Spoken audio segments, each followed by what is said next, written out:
रहमत उल्लाह। दोस्तों, 16 अक्टूबर की सुबह एक टीचर फ्रांस के एक स्कूल में अपने बच्चों को फ्रीडम ऑफ स्पीच का लेसन देने के लिए रसूलुल्लाह सल्लल्लाहु अलैहि वसल्लम की शान में गुस्ताखी करता है।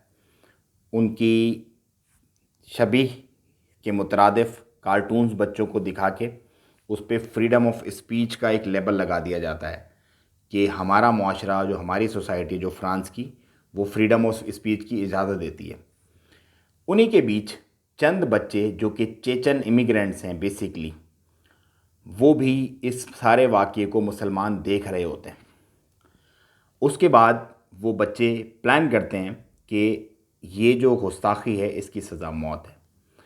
उस टीचर सैमुअल पैटी को 16 अक्टूबर को कत्ल कर दिया जाता है। उसके बाद 18 अक्टूबर को बहुत बड़ा एहतजाज और बहुत बड़ी रैलियां होती हैं फ्रांस के अंदर, और गवर्नमेंट को प्रेशराइज़ किया जाता है कि ये जो इस्लामी लोग हैं ये बहुत ज़्यादा एक्सट्रीम हैं और ये बहुत ज़्यादा क़ुव्वत इस्तेमाल करते हैं। उसके बाद फ्रांस में एफिल टावर, जो सबसे ज़्यादा मशहूर जगह और सबसे ज़्यादा गहमा गहमी और सबसे ज़्यादा लोग होते हैं वहाँ पर, उसके बिल्कुल साथ दो औरतों को जो कि स्कार्फ में थी स्टैब किया जाता है, उन्हें ज़ख्मी किया जाता है एक धात के साथ, एक खंजर के साथ मार करके। उसके बाद एक बयान आता है जो कि प्रेसिडेंट है फ्रांस का, उसकी तरफ से, कि आज़ादी इज़हार का हक़ है हमारे मुल्क में और हम ये करेंगे। उसके बाद ये मामला नेशनल से ग्लोबल लेवल पे चला जाता है। सिर्फ फ्रांस के अंदर की बात नहीं रहती, फिर ये ऑल ओवर द वर्ल्ड बात चली जाती है। उसके बाद बहुत सारे ममालिक फ़ौरन से हरकत में आते हैं, जैसे कि कतर, कोयत, फ़ौरन से अपने शेल्फ से फ्रांसीसी प्रोडक्ट जो हैं उनको निकालना शुरू कर देते हैं और फ्रांसीसी प्रोडक्ट्स का बायकाट कर देते हैं। उसके बाद तुर्की की तरफ से तैयब अर्दगान जो है वो एक बयान आता है कि ये जो बंदा है फ्रांस का जो प्रेसिडेंट है, इसे मेंटल हेल्थ की ज़रूरत है और चेकअप की इसे ज़रूरत है। उसके बाद फ्रांस अपना जो सफ़ीर है तुर्की से वो वापस बुला लेता है।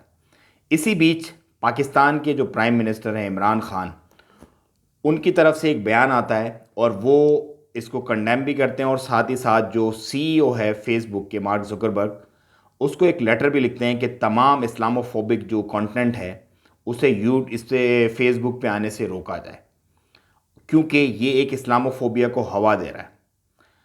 अब बहुत सारे ममालिक इस दौड़ में शामिल हो चुके हैं। आवाम जो है तमाम इस्लामिक मुल्कों की, क्योंकि जो मुसलमान हैं उसके लिए रसूलुल्लाह की मोहब्बत दीन का हिस्सा है, क्योंकि उसके बिना हमारा दीन मुकम्मल नहीं है।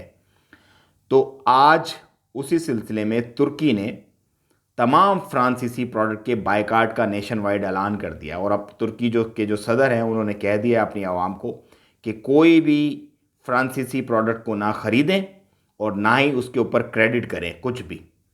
तो अभी तक का ये मामला है। मज़ीद इस पे जो अपडेट्स होती हैं वो मैं आपको अपडेट करता हूँ इंशाल्लाह, वक्त टाइम टू टाइम, वक्त के साथ साथ। लेकिन ये मामला शुरू हुआ एक क्लासरूम से और आज इसने पूरी दुनिया को अपनी लपेट में ले लिया है, क्योंकि नामूस रिसालत का एक ऐसा मामला है कि रसूलुल्लाह सल्लल्लाहु अलैहि वसल्लम पे हमारी जानें भी कुर्बान और हमारा सब कुछ कुर्बान। तो ये एक ऐसी चीज़ है जो कोई भी मुसलमान एक्सेप्ट नहीं कर सकता और करनी भी नहीं चाहिए, क्योंकि रसूलुल्लाह सल्लल्लाहु अलैहि वसल्लम की तालीमात हैं कि ना किसी को बुरा कहें ना आपको कोई बुरा कहे। जब हम किसी को बुरा नहीं कहते तो किसी को, हमारे पैगम्बर को भी बुरा कहने का कोई हक़ नहीं है।